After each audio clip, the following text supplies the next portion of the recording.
우리 다 함께 사도신경으로 신앙 고백하면서 4월 27일 새벽 기도회를 하나님 앞에 올려드리겠습니다.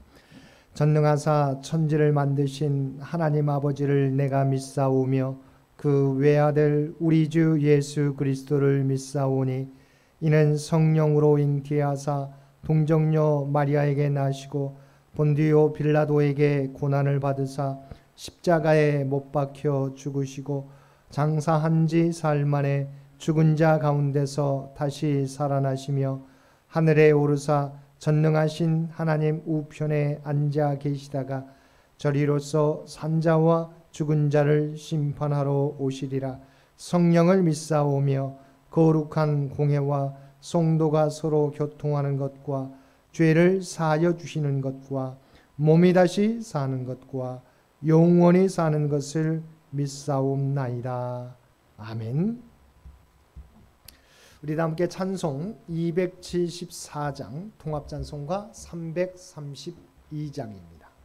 274장 통합찬송가 332장입니다.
오늘 우리에게 주신 하나님의 말씀 말라기 2장 17절로 3장 6절까지 말씀입니다.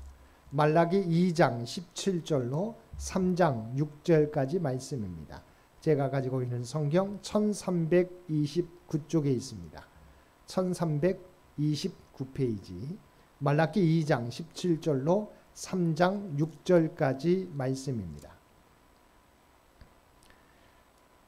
너희가 말로 여호와를 괴롭게 하고도 이르기를 우리가 어떻게 여호와를 괴롭혀 드렸나이까 하는도다. 이른 너희가 말하기를 모든 악을 행하는 자는 여호와의 눈에 좋게 보이며 그에게 기쁨이 된다 하며 또 말하기를 정의의 하나님이 어디 계시냐 함이니라.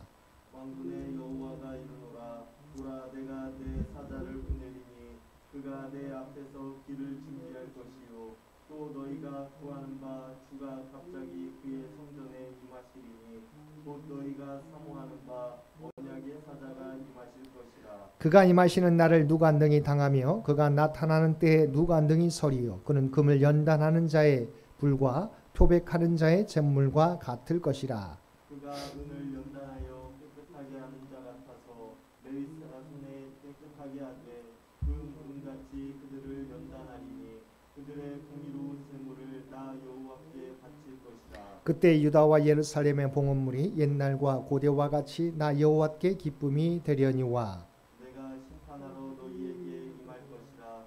정치는 자에게 가늠하는 자에게와 거짓 맹세하는 자에게와 꿈꾼에 삭세대하여 억울하게 하며 과부와 부하를 압제하며 나그네를 억울하게 하며 나를 경외하지 아니하는 자들에게 속히 증언하리라.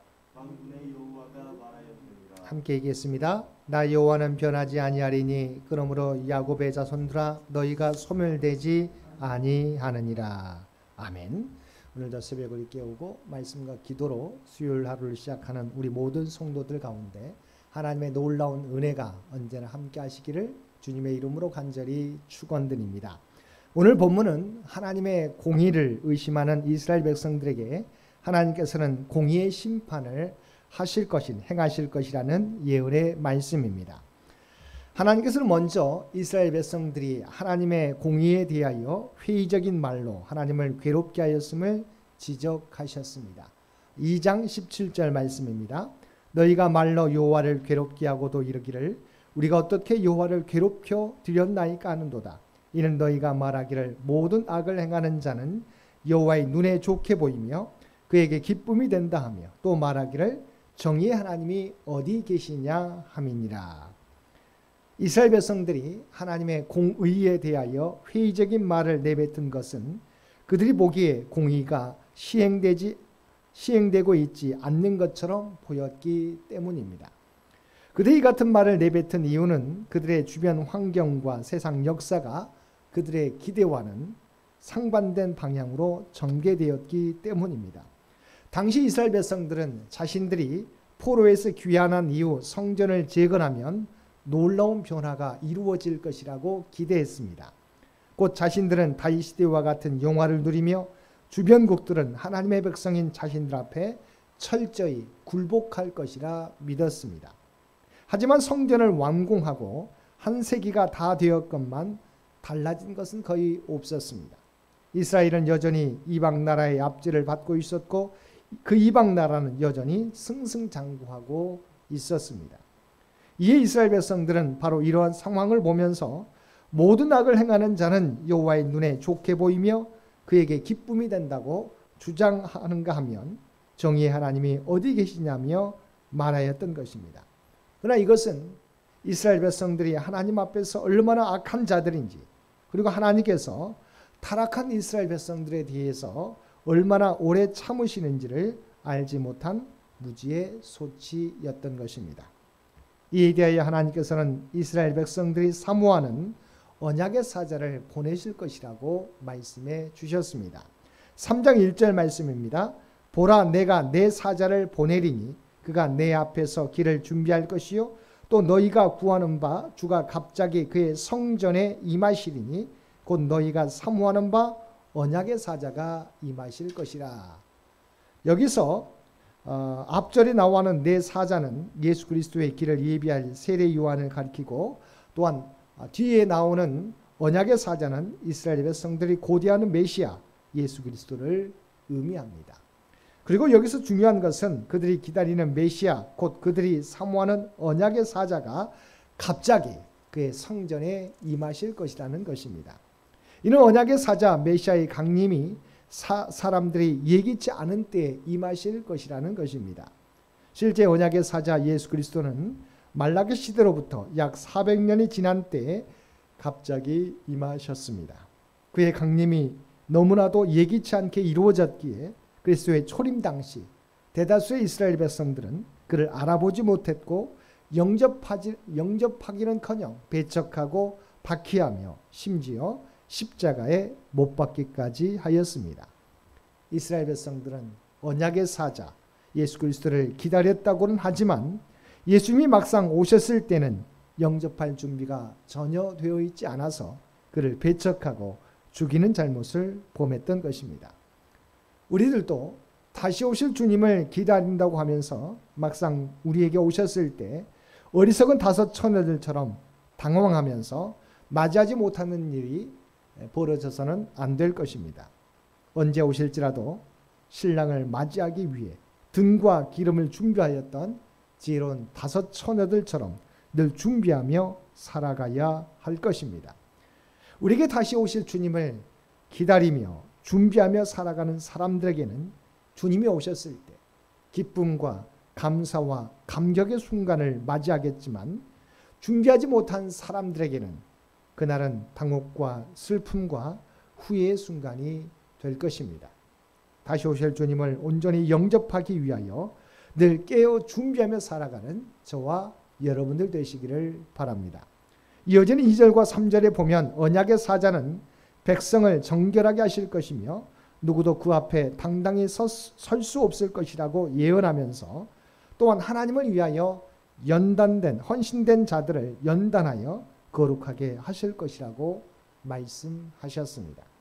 즉 언약의 사자는 심판을 위해서가 아니라 불순물을 제거해 깨끗하게 하기 위해서 우리를 연단시키기 위해서 임한다는 말씀입니다. 다시 말하면 금과 은의 원석이 정금 순은처럼 변모하여 가치 있게 쓰이기 전에 연단의 과정을 거쳐야 하는 것처럼 성도들도 연단의 과정을 통해서 성결케 됨으로써만 온전케 되며 하나님께 합당한 도구로 사용되고 헌신될 수 있다는 것입니다. 하나님께서는 이렇게 그들이 연단되어 회개하고 참된 하나님 경외가 어떤 것인지를 알게 될 때 비로소 유다와 예루살렘의 봉헌물이 나 여호와께 기쁨이 될 것이다라고 말씀하셨습니다. 그런데 말라기 선지자는 본문 바로 앞에 나오는 2장 13절 말씀에서는 전혀 다른 말씀을 하셨습니다. 여호와께서는 다시는 너희의 봉헌물을 돌아보지도 아니하시며 그것은 너희 손에서 기꺼이 받지도 아니하시거늘. 이스라엘 백성들이 드리는 제물들을 결코 받지 않겠다고 말씀하셨습니다. 그런데 왜 하나님께서는 이스라엘 백성들이 드리는 제물에 대해서 기쁨이 될 것이라고 말씀하셨을까요? 왜냐하면 3절에서 말씀하셨던 것처럼 그들이 여호와의 언약의 사자를 통해 정결케 되고 연단받을 것이기 때문입니다. 곧 그들이 하나님께 합당한 예배자, 온전한 예배자로 준비되면 그들의 봉헌물 또한 하나님께서 기쁘게 받으신다는 것입니다. 우리는 이미 창세기 4장에서 하나님께서 아벨과 그의 제물은 받으셨으나 가인과 그의 제물은 받지 않으셨다는 것을 잘 알고 있습니다. 하나님께서는 겉으로 드러난 모습만 가지고 판단하지 않으신다는 것입니다. 먼저 우리가 참으로 하나님께 헌신할 때, 하나님 앞에 정결하게 될 때 하나님께 드리는 예배와 예물을 기쁘게 받으신다는 것입니다. 마지막으로 하나님께서는 본문 5절과 6절 말씀을 통해서 악한 자에 대한 하나님의 심판과 당신의 백성들에 대한 하나님의 신실하심에 대해 말씀하고 있습니다. 그때 하나님께서는 점치는 자들, 간음하는 자들, 거짓 맹세하는 자들, 품꾼의 싹스에 대하여 억울하게 하며 과부와 고아를 압제하며 나그네를 억울하게 하는 자들을 심판하실 것이라고 말씀하셨습니다. 하나님께서는 악인들에 대해서는 반드시 심판하실 것이라는 말씀입니다. 반면에 하나님께서는 신실하신 분이셔서 야곱의 자손들은 소멸하지 않으신다는 것입니다. 하나님께서는 악인들을 처벌하시지만 의인들은 높여주신다는 것입니다. 그러므로 우리는 함부로 왜 하나님이 공의를 바로 세우시지 않느냐? 왜 악인들이 득세하느냐? 정의의 하나님이 어디 계시냐라고 말해서는 안 된다는 것입니다. 사실 하나님의 심판의 날을 미루시는 이유는 당신의 백성이 소멸되지 않게 하시기 위함입니다. 아직 회개하지 않은 자들에게 돌이킬 기회를 주시는 것입니다. 하나님은 결국 악인들을 심판하실 것입니다. 악인들의 형통한 시간은 사실 하나님의 심판의 숯불이 그 위에 쌓이는 과정에 불과합니다. 하나님께서는 가장 적절한 때 심판을 행하실 것입니다. 그러므로 우리는 하나님의 때를 기다리는 지혜를 가져야 합니다. 우리의 생각대로 이루어지지 않는다고 해서 불평하는 어리석음을 버려야 할 것입니다. 사랑하는 성도 여러분, 하나님께서 힘이 없으셔서 악인이 득세하고 의인들이 고난을 받는 것을 내버려 두시는 것이 아닙니다. 하나님께서는 한 영혼이라도 더 주님께로 돌아오기를 원하시는 것입니다. 그러므로 당장 우리의 눈에 악인이 득세하고 의인들이 고난받는다고 해서 낙심하거나 좌절하지 마시기 바랍니다. 하나님께서는 하나님의 때에 하나님의 공의를 이 땅에 이루어 주실 것입니다. 오늘도 주님께서는 이 역사를 주관하시고 운영하고 계시다는 사실을 믿고 하나님의 때를 기다리며 살아가는 우리 모든 성도들 되시기를 주님의 이름으로 간절히 축원드립니다. 함께 기도드리겠습니다. 사랑하니가 충만하신 아버지 하나님, 당장 우리 눈에는 악인이 득세하고 의인들이 고난받는 것처럼 느껴질지라도 신실하신 하나님께서는 의인들과 함께 하시며 언제나 지켜주시는 줄 믿습니다. 그리고 하나님의 때가 되면 악인들에 대하여 반드시 심판하시며 의인들은 높여주실 줄 믿습니다.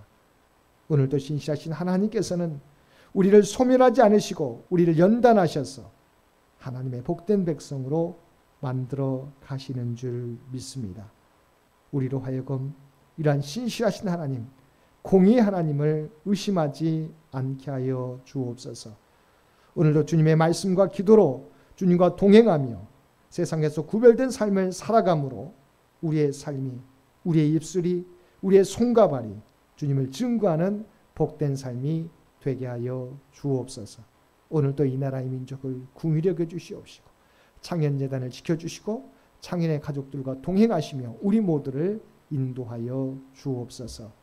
이제는 우리 주 예수 그리스도의 은혜와 아버지 하나님의 극진하신 사랑하심과 성령님의 늘 함께 하시며 도우시며 인도하시는 놀라운 교통의 역사가 오늘 주신 말씀을 따라 오직 공의의 하나님을 믿고 오직 신실하신 하나님을 믿고 우리에게 맡겨진 사역 온전히 감당하며 살아가겠노라고 결단하며 세상 가운데 나아가는 사랑하는 주의 백성들과 그의 가정과 산업의 터전 위에 이제로부터 영원토록 함께 주시기를 우리 주 예수님의 이름으로 간절히 축원하옵나이다. 아멘. 여러분 기도하실 때 오늘 주신 말씀을 위해서 이 나라의 민족을 위해서 창현재단을 위해서 창현의 가족들을 위해서 기도해 주시고 각자의 기도 제목 가지고 하나님 앞에 더욱더 가까이 나아가시기를 바랍니다.